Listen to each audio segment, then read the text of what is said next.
Well, obviously Sunday's a special game, has special meaning.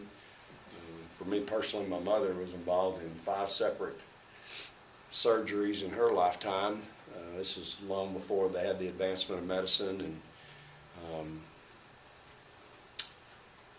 was very fortunate in that each one of her surgeries, the tumors were benign.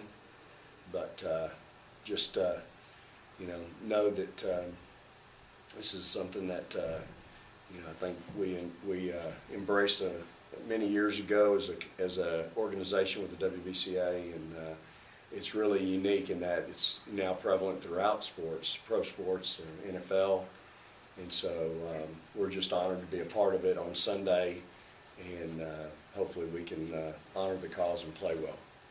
Did you have a chance to go back and watch the game again?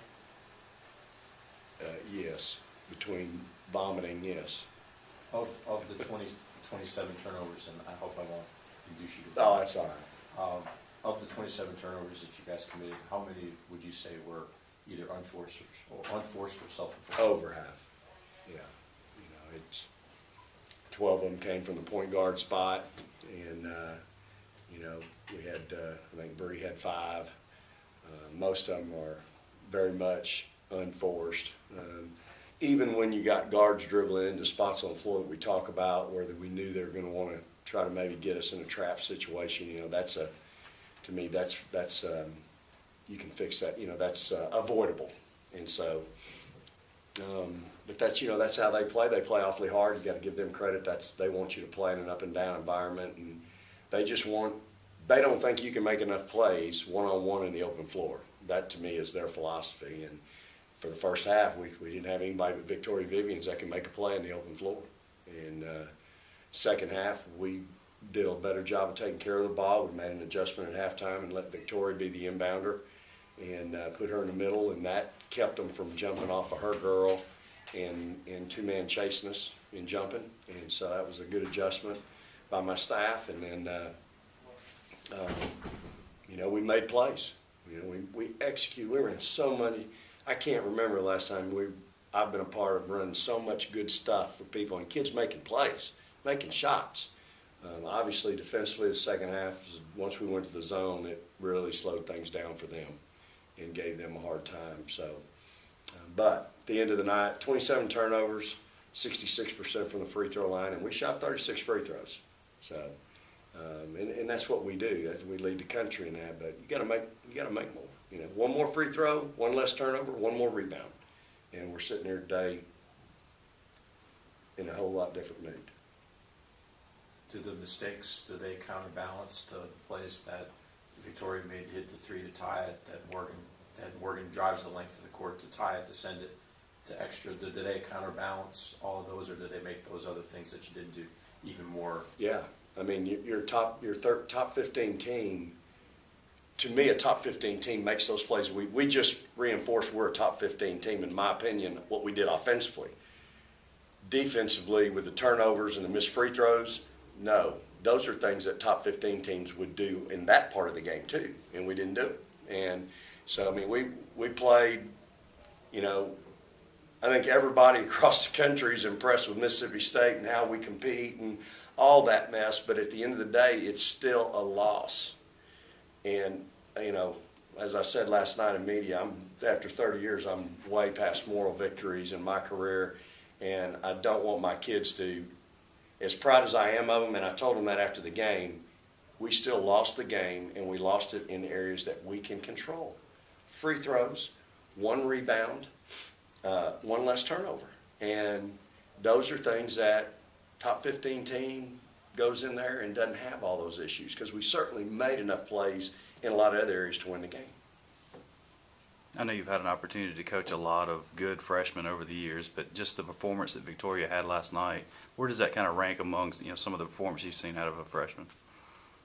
Well, I don't think I've ever seen one get 39, and I don't think I've ever seen one get 29, like Morgan had earlier in the year. So I'd say those are 1-2 in performances. If there's a better freshman in the country, boy, I'd like to see it. Victoria's had 2 great ball games now on opponents' floors. Now, I was real disappointed when she wasn't freshman of the week a week ago. She did it against, pretty good competition on the road. And, you know, again, she does it again last night on the road against number 10, has 39, and just competed her tail off, played great defensively, was active. So I'm, you know, she's really, really talented, as we all know, and I really believe that shot she makes against A&M is just going to now propel her into big things, because I think she's got some confidence now. She knows I've got confidence in her, and I called her number last night a bunch, and she delivered a bunch. But our kids executed and set good screens for her too.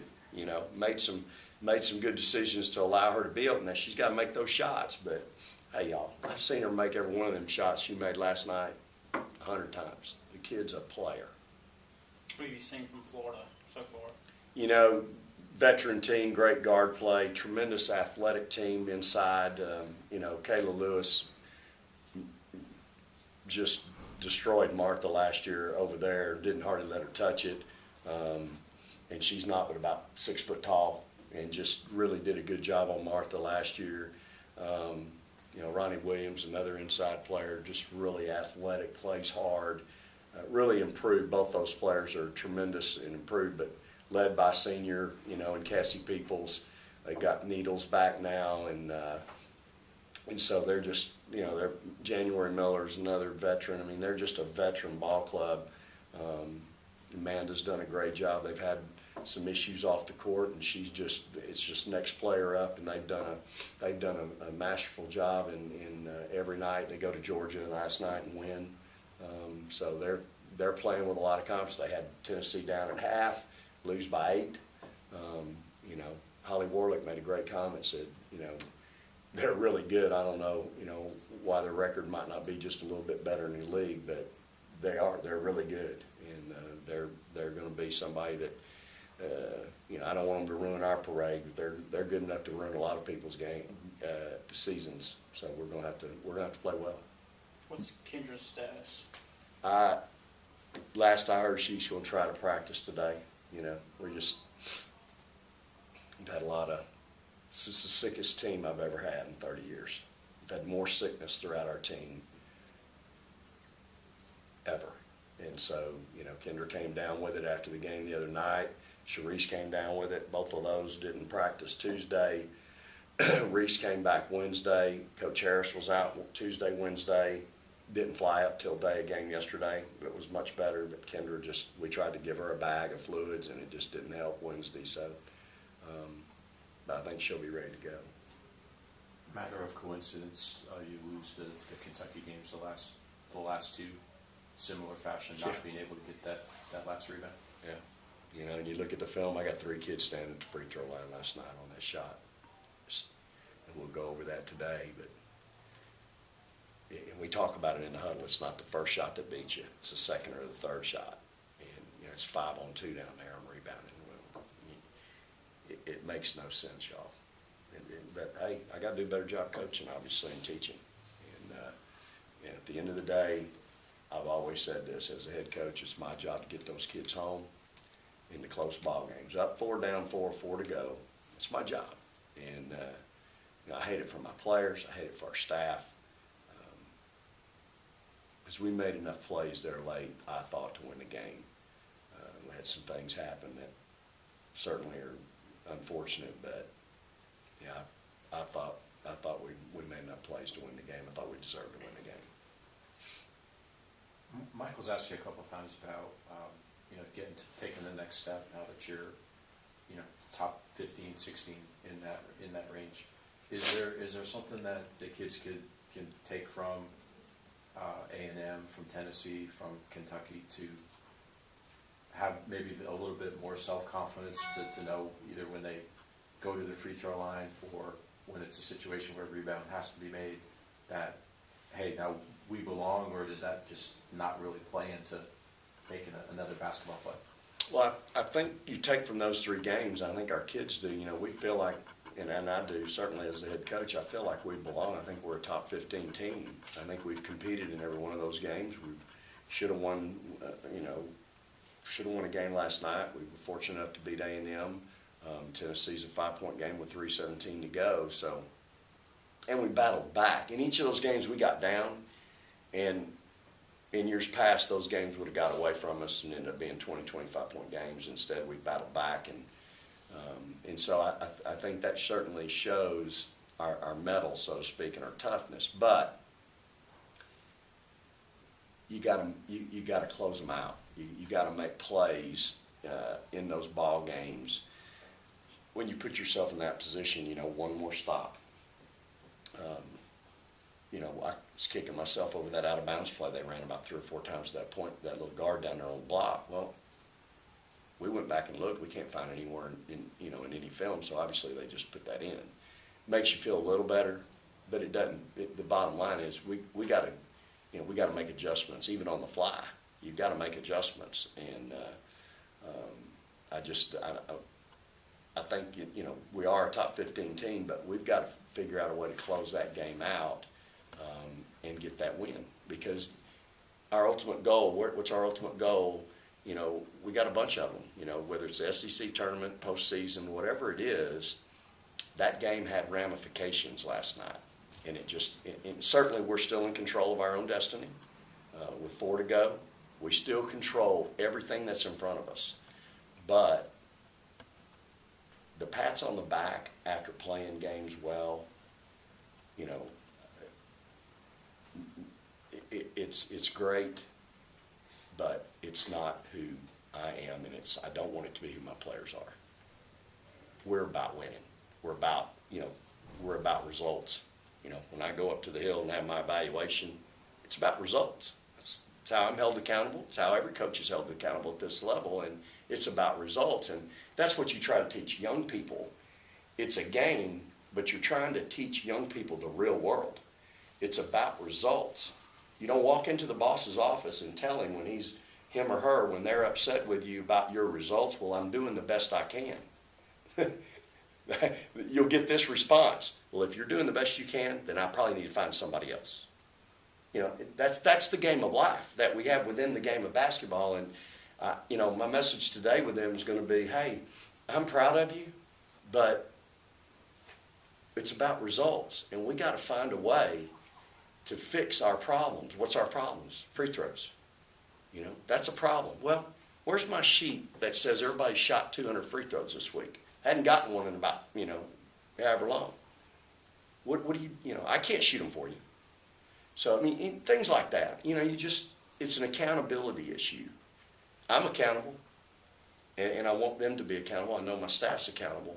So we've got to figure out a way, because I do think this team is awfully good. They're very special. They're great kids.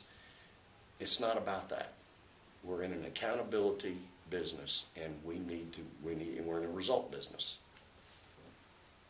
Not to lay it all on the feet of one player, but the TV made a point that there were several times during the game where you were talking to Martha to try to get a message through, and apparently the message got through eventually.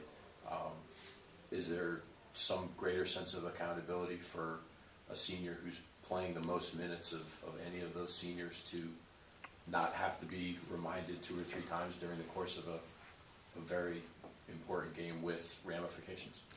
With Martha, I think at this point we know what we have in Martha. And last night Chinway was much better defensively, much better rebounder, was more active, takes up more space. Martha's good on offense, and unfortunately it's not a football game where I get to sub in offense and defense. And so Chinway was really good defensively, really proud of her last night, 8 rebounds, I think in 18 minutes maybe, but really was good, played good, altered shots, had a steal, and she's coming. Martha, all you have to do is listen to Carolyn Peck last night and listen to the words that were coming out of, her mouth regarding Martha, and they're dead on right. Martha's got to understand and realize where she is right now. This is her contract year, and she's got to run the floor. She's got to play defense. She's got to rebound. She had 0 offensive rebounds last night. One of the things we'll show them today is who's going to the offensive boards. She's not going to like the film today. But again, that's the accountability piece that I'll keep harping on these kids till the whistle, till the horn sounds on our last game. I will keep harping with these people, these young ladies, that there's an accountability piece that far exceeds basketball, but because it's basketball, we might learn it. If we learn it at this level, then it'll translate into life. And, you know, with Martha, I'm not giving up on her. I'm going to coach her till the last horn sounds. And, you know, Carolyn Peck was pretty good. It was pretty hard on her last night and right on in everything that was said. And the thing that wasn't right was I wasn't pulling Martha because she had 4 fouls. I was pulling Martha because I got a better player on the bench for that end of the floor, and that's disappointing. But that's where we are right now, and I'm trying to win ball games. Any other questions?